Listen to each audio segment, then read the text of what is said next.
The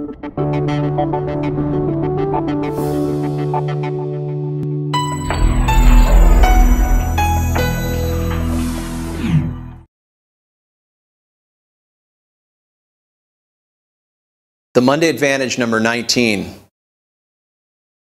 The leader's quest. The leader's quest. The coach's role is to provoke a quest in you and evoke action. You're not building a company, you're building a cause. But see, your daily life, your normal life, your ordinary life, you don't really connect with that cause. You get caught in profit. You get caught in costs. You get caught in unexpected interruptions. You get caught in the overwhelm of new growth. You get caught in appointments. You get caught in expectations. You get caught in social roles. You get caught in all the wrong things and lose your possibilities. You lose all the latent possibilities that lie within you to get expressed. So our job is to help you return and recover to what that is. What is the leader's quest? Well, I believe that there is a source of attention, a context, a larger realm, a larger dimension within you that you often forget. And that my job is to help you remember that by setting up rituals in your life to connect again and again and again to the greater sense of purpose that cradles everything you do, the larger context out of which you operate like a new software. But what do you have to do? What is the process, the movement that you have to endure and encounter to do that? And I remember the movie The Lord of the Rings, or I'm watching how the Hobbit movies are emerging. And I remember reading The Hobbit as a child. And I remember Bilbo Baggins going on the adventure, right? And the wizard would say to him, "You will go away and come back, but you will never be the same. You will go away and come back, but you will never be the same." The word leader is a 2,000-year-old Indo-European word that is leith. It means to die. It also means to cross a threshold.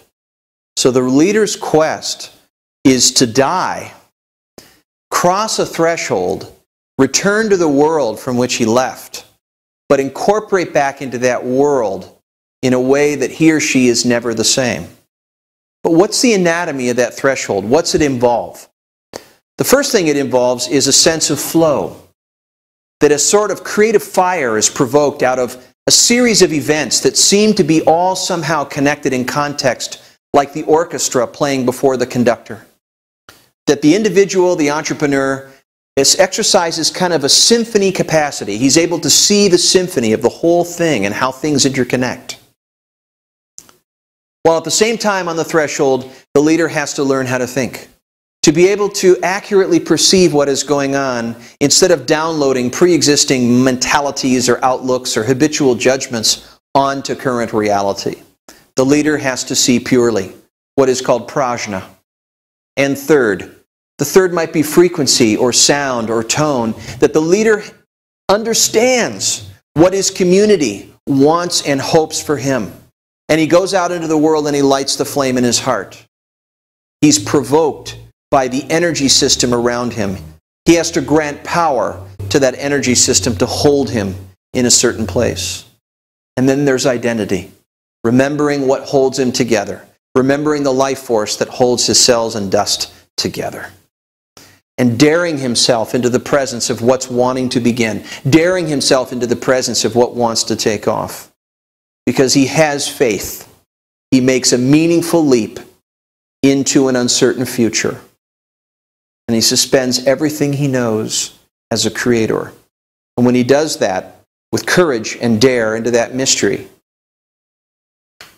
he has to reincorporate back into the world, but differently.